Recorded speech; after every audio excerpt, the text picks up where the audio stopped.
Assalamualaikum warahmatullahi wabarakatuh. Selamat pagi, salam sejahtera untuk kita semua, salam sehat untuk kita semua. Halo anak-anakku kelas 10 IPS, apa kabar? Semoga kita semua dalam keadaan sehat walafiat. Dan hari ini kita akan membahas mengenai memahami lembaga jasa keuangan dalam perekonomian Indonesia. Ini adalah materi bab pertama di semester genap. Kalau secara keseluruhan ini termasuk dari bab kelima, di mana kompetensi dasarnya yaitu 3.5 dan 4.5. Oke, sambil dilihat PowerPoint yang sudah Ibu share, silahkan kalian lihat dan kalian simak baik-baik penjelasan dari saya mengenai lembaga jasa keuangan dalam perekonomian Indonesia. Oke, sekarang kita lihat di slide berikutnya yaitu mengenai kompetensi dasar yang akan kita tempuh, yaitu di KD 3.5 mendeskripsikan lembaga jasa keuangan dalam perekonomian Indonesia. 4.5 menyajikan tugas, produk, dan peran lembaga jasa keuangan dalam perekonomian Indonesia. Adapun tujuan mempelajari bab 5 ini yaitu diharapkan membuka wawasan kalian, menambah ilmu kalian mengenai apa aja yang ada di Indonesia, lembaga-lembaga jasa keuangan tersebut. Yang paling kita ketahui terlebih dahulu, kita lihat di peta konsepnya, yaitu mengenai otoritas jasa keuangan, lalu mengenai yang kedua, lembaga jasa keuangan perbankan, dan yang ketiga mengenai lembaga jasa keuangan bukan bank. Otoritas jasa keuangan ini baru dibentuk pada tahun sekitar 2011 ya, di mana ada undang-undangnya yang mengatur tentang otoritas jasa keuangan. Dulunya itu Bank Indonesia yang melakukan pengawasan terhadap semua lembaga jasa keuangan yang ada di Indonesia. Tetapi sekarang sudah dibuatlah lembaga independen yang namanya Otoritas Jasa Keuangan. Oke, itu mengenai peta konsep ya. Jadi pertemuan pertama kita akan membahas mengenai Otoritas Jasa Keuangan, pertemuan kedua membahas lembaga jasa keuangan bank, dan pertemuan ketiga membahas jasa keuangan bukan bank. Lembaga jasa keuangan bukan bank ya. Oke, sekarang kita lihat, pernahkah kalian mendengar apa itu Otoritas Jasa Keuangan?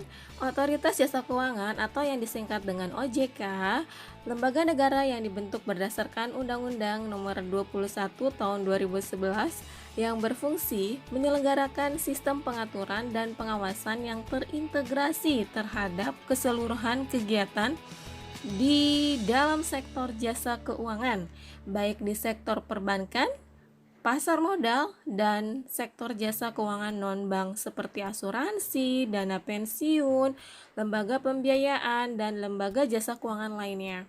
Nah, jadi pada saat itu dibentuk OJK ya, tujuannya ya yaitu kita lihat ya, adapun tujuan dibentuknya Otoritas Jasa Keuangan, satu, sudah pasti sesuai dengan peraturan yang tadi saya sebutkan, undang-undang yang tadi saya sebutkan, bahwa tujuan dibentuknya OJK adalah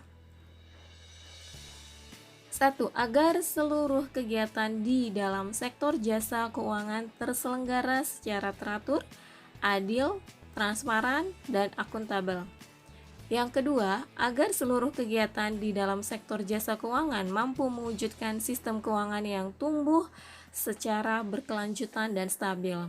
Yang ketiga, keseluruhan kegiatan di dalam sektor jasa keuangan mampu melindungi kepentingan konsumen dan masyarakat. Jadi, itulah tujuan OJK dibentuk ya. Intinya begini, diharapkan lembaga jasa keuangan yang ada di Indonesia itu transparan dan tidak membohongi konsumen. Itulah pentingnya peran OJK, tujuan OJK dibentuk untuk melindungi konsumen dari pembohongan mengenai keuangan ya. Adapun visi dan misi OJK, visi itu seperti apa ya, harapan ya. Misi itu bagaimana cara harapan itu tercapai. Jadi visinya menjadi lembaga pengawas industri jasa keuangan yang terpercaya, melindungi kepentingan konsumen dan masyarakat, dan mampu mewujudkan industri jasa keuangan menjadi pilar perekonomian nasional yang berdaya saing global serta dapat mewujudkan kesejahteraan umum. Misinya, agar hal itu tercapai, maka satu, mewujudkan terselenggaranya seluruh kegiatan di dalam sektor jasa keuangan secara teratur, adil, transparan, dan akuntabel. Lalu yang kedua, mewujudkan sistem keuangan yang tumbuh secara berkelanjutan dan stabil serta melindungi kepentingan konsumen dan masyarakat. Jadi misi dari OJK itu ya sama dengan tujuan yang tadi dibentuk, alasan dibentuknya OJK ya. Oke, lanjut kita lihat slide berikutnya, yaitu fungsi, tujuan dan wewenang fungsi, tugas dan wewenang OJK. Fungsinya yang pertama yaitu menyelenggarakan sistem pengaturan dan pengawasan yang terintegrasi terhadap keseluruhan kegiatan di dalam sektor jasa keuangan. Tugasnya ini sesuai dengan pasal 6 dari yang Undang-Undang Nomor 21 Tahun 2011. Tugas utama dari OJK adalah melakukan pengaturan dan pengawasan terhadap apa? Terhadap sektor perbankan, terhadap sektor pasar modal, terhadap sektor perasuransian, dana pensiun, lembaga pembiayaan, dan lembaga jasa keuangan lainnya. Oke, itu fungsi tugasnya OJK. Lalu bagaimana dengan wewenang OJK? Nah, ini agak banyak ya, ada 3 slide yang harus kalian lihat baik-baik. Wewenang dari OJK yaitu yang pertama terkait khusus pengawasan dan pengaturan lembaga jasa keuangan bank. Itu tinggal dibaca aja ya, sebenarnya intinya begini.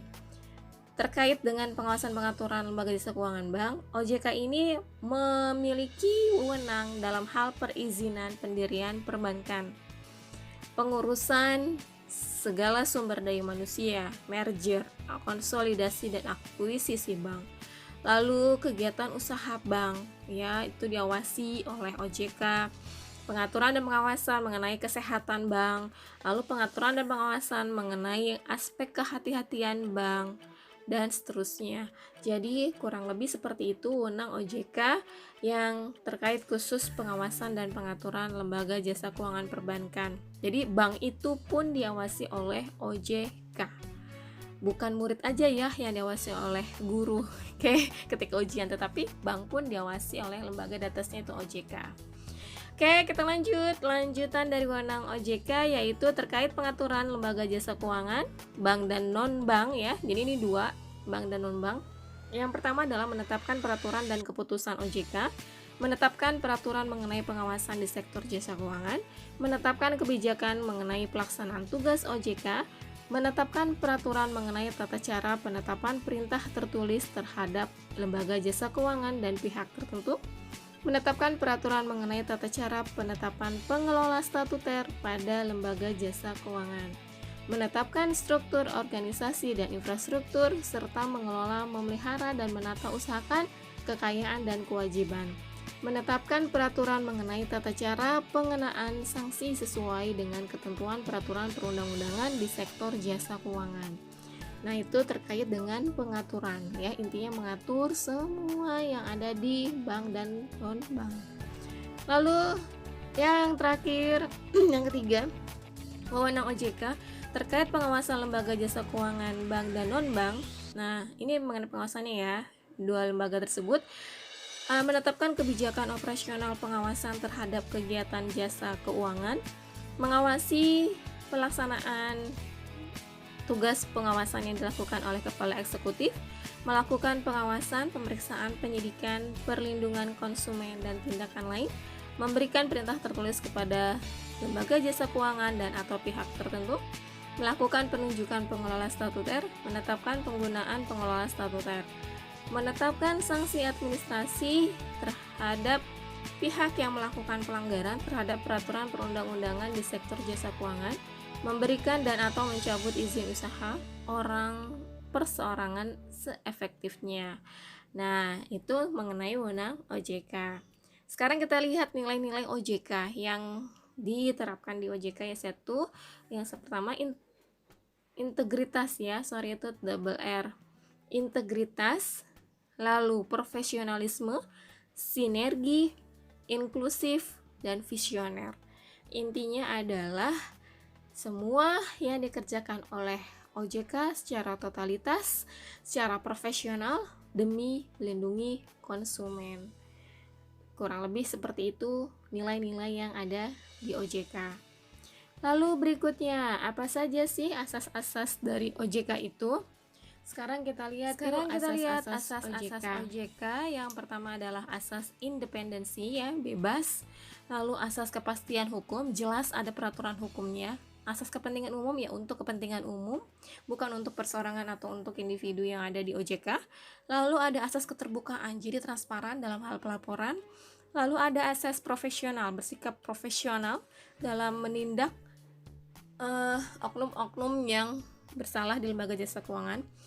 Lalu asas integritas dan asas akuntabilitas. Jadi semuanya tercatat resmi sesuai dengan tata cara kerja mereka ya, atau dengan job description-nya mereka.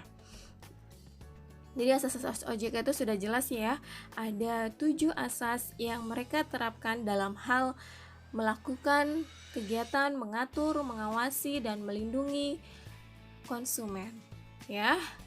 Oke, lanjut untuk slide berikutnya adalah tentunya akan ada yang namanya istilahnya struktur organisasi. Nah, ini saya ambil dari websitenya OJK, ojk.go.id, di mana di situ dikatakan bahwa struktur organisasi OJK terdiri atas 2, Dewan Komisioner OJK, lalu yang kedua, pelaksana kegiatan operasional. Siapa saja struktur Dewan Komisioner? Terdiri atas ketuanya, wakil ketua, kepala eksekutif pengawas perbankan, kepala eksekutif pengawas pasar modal, dan kepala eksekutif pengawas perasuransian, dana pensiun, lembaga pembiayaan, dan lembaga jasa keuangan lainnya merangkap anggota.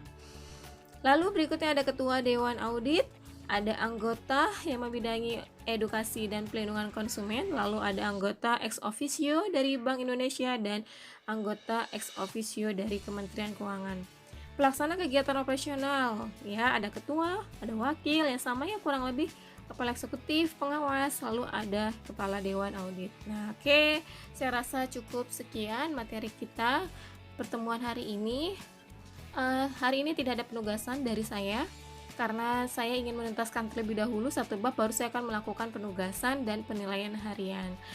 Saya rasa cukup sekian, sampai ketemu lagi di pertemuan berikutnya. Kurang lebih mohon maaf. Wassalamualaikum warahmatullahi wabarakatuh. Selamat pagi, silahkan lanjut pelajaran berikutnya.